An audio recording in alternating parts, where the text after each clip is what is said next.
Get ready for the dictation. Dictation will start in 5 seconds. Start. Madam Deputy Chairman, the main question for consideration of this House is whether the increase in the passenger fares and in the freights that has been proposed by the Railway Minister should have been the support of this House or not. I have been listening with some interest to the speeches so far made, and they are all unanimous on one point, namely that there should be no increase, particularly so far as the second class passengers are concerned. What we have to decide at present is that those friends who have emphasized their opposition to this levy have also said that in view of our developing economy, in view of our developing industrialization, in view of the fact that there is a greater demand for passenger traffic as well as goods traffic, we have to develop our railway system. We have to see that we increase our lines. We have also to see that we double our lines. We have also to see that the production of the locomotives, wagons, and coaches is increased with greater rapidity. Otherwise, we will not be able to meet the demand of the developing economy. It is also agreed that according to the recommendations of the Pay Commission, we all feel that our workers, our laborers are entitled to DA, which will be to the tune of rupees 12 crores. There are no two opinions about it. It is also demanded that so far as amenities to the workers are concerned regarding their privileges and concessions or the repairs of the stock are concerned, there is very urgent need that we should see that our workers do not strain themselves. An engine driver should not be asked to do work for more than 12 hours. Similarly, others in the railways should also have further concessions so far as leisure, rest, and leave are concerned. It is also agreed and it has been emphatically stressed on all hands that the second class passengers are not getting amenities which they should get.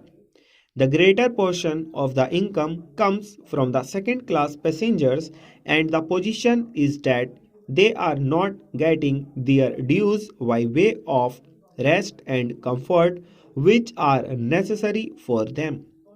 I appreciate that effort is being made that so far as sleeping accommodation and provision of fans to the second class passengers are concerned, something is being done. But this does not touch even the fringe of the problem, and when we see the second class passengers huddled together like cattle, not even having sufficient air to breathe in, we feel that there is something seriously wrong with our railway administration. We have also to see that the shortage that we had about the supply of wagons to the coal mines and to our steel industry is not there. Madam, it is a strange chain of events that the minister who was in charge of steel and who gave statements in a way implying that the railways are not doing their part well is now saddled with that responsibility. I am sure he must feel double responsibility because he knows how the industry has suffered or was likely to suffer. As the Minister of Steel, he charged the Railway Ministry of not doing things which should have been done. So, Now, these are the problems that we have to meet, and the question arises how to meet them. I quite understand that there could be some economy affected in administration. I could also understand that by tightening the administration and seeing that there is not much of ticketless travel, we could improve the position. I could also understand that by taking effective measures regarding the new responsibility which Parliament has placed on the shoulders of the Railway Department, namely the liability of a common carrier for goods for which they have provided rupees 2 crores, and by having all these things in mind there could be some reduction in expenditure, but I do not think that reduction would be of a value sufficient to meet the increasing demands of the railways. That is the problem. It is true that it will be hard to increase any fare. It would be hard to increase any freight. We do realize and we do appreciate it. And as representatives of the pupil, we do feel every day that our pupil are being taxed more and more.